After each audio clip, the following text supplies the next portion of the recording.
This is David of the Crimson Homes Photography.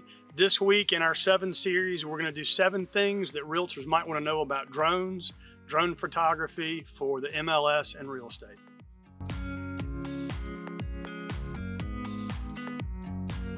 All right, the first thing you need to know about drones and real estate is the photographer is not the one that controls the airspace.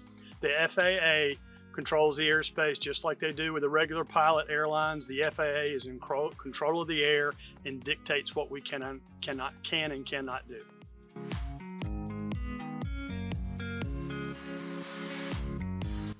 The second thing about drones is in order to fly legally, and there is no gray area, if you're using photos in any way for real estate, whether it's rental, for sale, anything commercial to use, it has to be taken with a Part 107 FAA certified pilot. This, in order to study and pass this test, you do it through the FAA, and it is basically like taking a ground school for somebody that wants to be a pilot. So it is the Part 107 license, and if you're not sure if your photographer has a license, ask them to show it to you.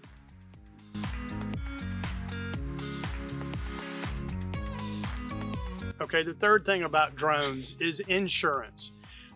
We have $1 million insurance policy that covers us, that covers the real estate agent, and that if we fly outside of FAA regulations, we have a statement within our insurance policy that basically says it's a worthless piece of paper and that we are not insured. So definitely we have to stay within FAA regulations when doing drone photography.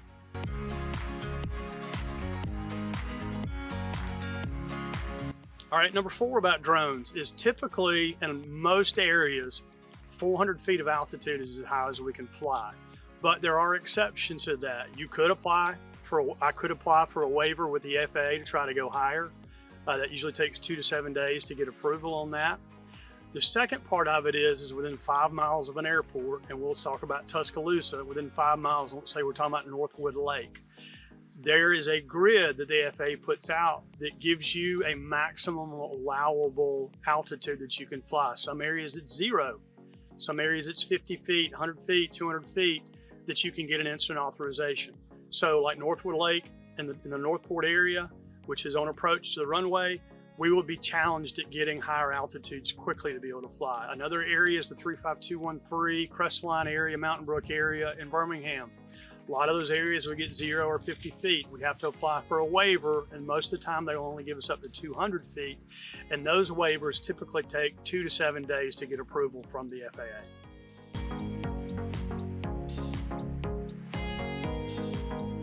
Okay, number 5 is this wonderful thing called a temporary flight restriction. I'm gonna give you a couple examples. That the FAA would put it out, let's just say if the president were coming to town, they would put a flight restriction saying you cannot fly within a certain radius of the airport.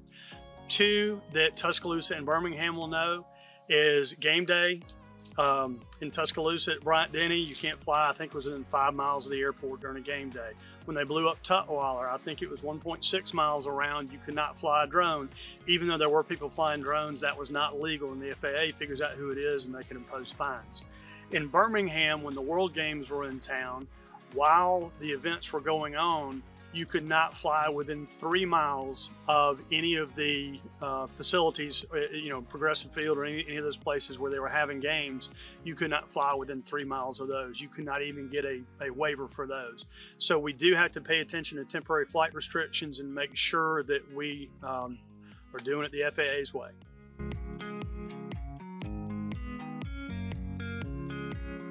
Okay, the 6th thing about drones, typically we do not fly drones inside. I don't know how many jobs we've done total with drones, but I think we have flown inside twice. Once when doing it in a warehouse, showing how different things were manufactured. And the second, we had a really, really tall ceiling and we did 1 clip in the house. We use a gimbal with a regular camera on it. And a lot of people ask us and think that as a drone, but almost all the time when you see interior video, it's not actually a drone that's going through the house. It is somebody walking holding a camera.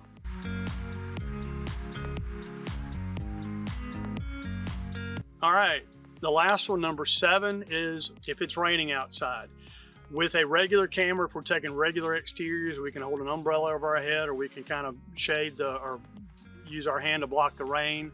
and we can get by with a little bit of rain going on. But with a drone, you cannot get by with the rain going on.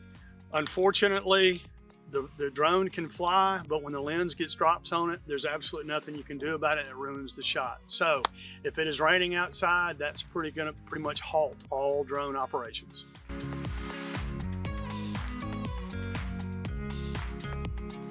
All right, to recap the thing about drones, and again, I'm going to read it because I'm not going to memorize it. Number one is about drones, the FAA controls the airspace. Number two, to fly in any way for real estate commercially, for anything MLS, rental, or whatever it is, it has to be with an FAA Part 107 drone pilot. You definitely want to stay within FAA rules so you can have the insurance. We have insurance, $1 million policy. If we don't fly within the rules, we're not insured. 400 feet is generally the maximum we can fly. Some areas close to an airport, that number might be less. Short notice flights, we might have to alter our altitude, but if we have time to put in a waiver, we can generally get up to 200 feet in most areas. Next is temporary flight restrictions. There's some areas around venues, sporting events, Tutwiler, they blow it up. They do put temporary restrictions where you can fly, and it's not something that you can get around and get approval to do. Typically, we don't fly drones inside. We use a camera on a gimbal to give the look of floating through. And the last thing on the 7 Series about drones is do not fly in the rain. The rain will put us on the ground because the drones don't have windshield wipers.